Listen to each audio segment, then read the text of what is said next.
le parrain, c'est la signature d'un électeur. Un nombre minimum à atteindre par le candidat est également déterminé par notre Constitution, c'est son article 29, alinéa 5. Le Code électoral attribue au Conseil constitutionnel la responsabilité du contrôle des parrainages présentés par le candidat. Article 57. Le dispositif de contrôle mis en place par le président du Conseil constitutionnel viole la Constitution et la jurisprudence du Conseil constitutionnel en ce qui ne repose pas sur le contrôle des signatures d'électeurs. C'est la première et grave constatation.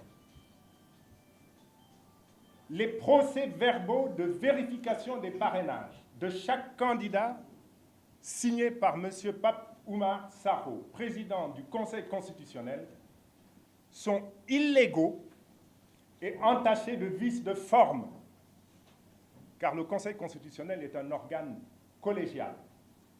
Les 10 PV doivent porter la signature de tous les membres du Conseil constitutionnel. Les procès-verbaux intitulés, je cite, « de vérification de parrainage », fin de citation, de chaque candidat, signé par M. Pape Ousmane Sarr, président du Conseil constitutionnel, sont inexacts et sans rapport avec l'objet annoncé, car le Conseil constitutionnel n'a pas procédé à une vérification des parrainages au sens de la Constitution et de la jurisprudence du Conseil constitutionnel. Ils n'ont pas vérifié des signatures d'électeurs. Or, c'est ça un parrainage, de par la Constitution, mais également confirmé par la propre jurisprudence du Conseil constitutionnel. Le Conseil constitutionnel a plutôt vérifié l'exactitude de certaines des données de parrainage ressaisies sur feuille Excel. Les procès-verbaux de vérification des parrainages de chaque candidat signés par M. Pape Oumar Sarr, président du Conseil constitutionnel, sont faux. Ils sont faux, non par défaut de traitement, mais ils sont intentionnellement faux, en ce sens qu'ils présentent comme, je cite, non inscrits sur les listes électorales, fin de citation, des citoyens dûment identifiés et dont ils savent déjà eux-mêmes qu'ils sont des électeurs, puisqu'ils disposent du fichier électoral. En refusant aux candidats le droit de contester et de régulariser leur parrainage, M.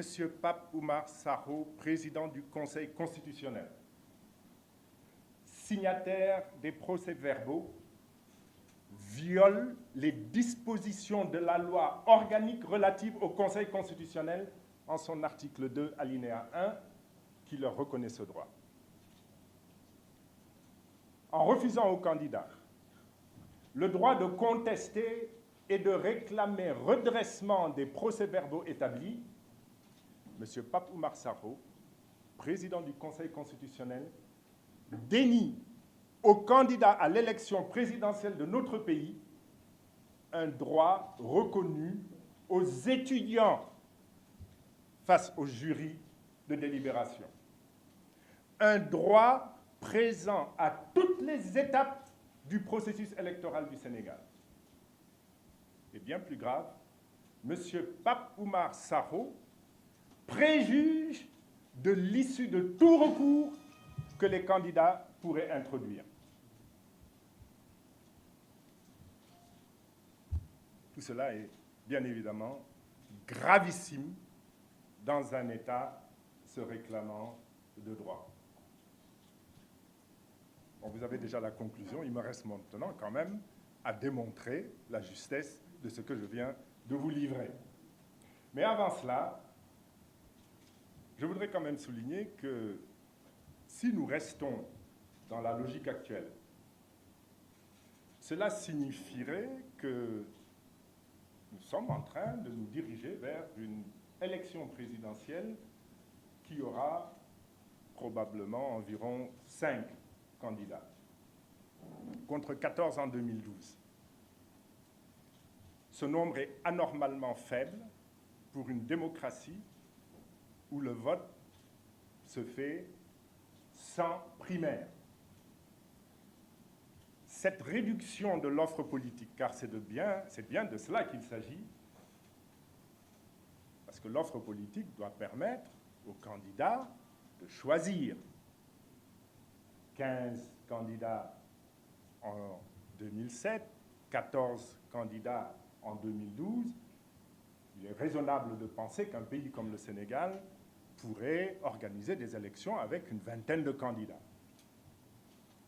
Ce qu'il faut donc retenir de cette réduction de l'offre politique dans notre pays, devant permettre le meilleur choix aux électeurs, n'est qu'une des nombreuses facettes du recul démocratique que vit le Sénégal depuis 2012.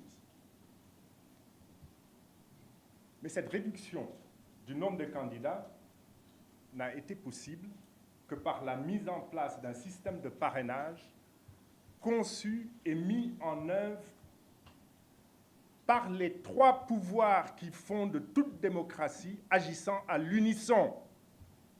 Pouvoir exécutif, Assemblée nationale, pouvoir judiciaire. Mesdames, Messieurs, il n'y a pas d'autre signe traduisant la naissance ou l'existence d'une dictature. Il est important que les Sénégalais en aient une très claire conscience.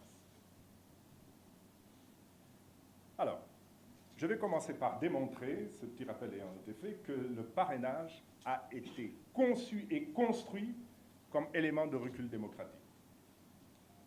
Et son application par le contrôle des listes de signatures remises par un candidat relève, on le rappelle, en dernier ressort du Conseil constitutionnel. L'examen des méthodes, puisque nous sommes au bout du processus, l'examen des méthodes mises en œuvre par le Conseil constitutionnel pour effectuer ce contrôle nous permet d'affirmer que ce dernier ne respecte pas la Constitution, ni dans son texte, encore moins dans son esprit.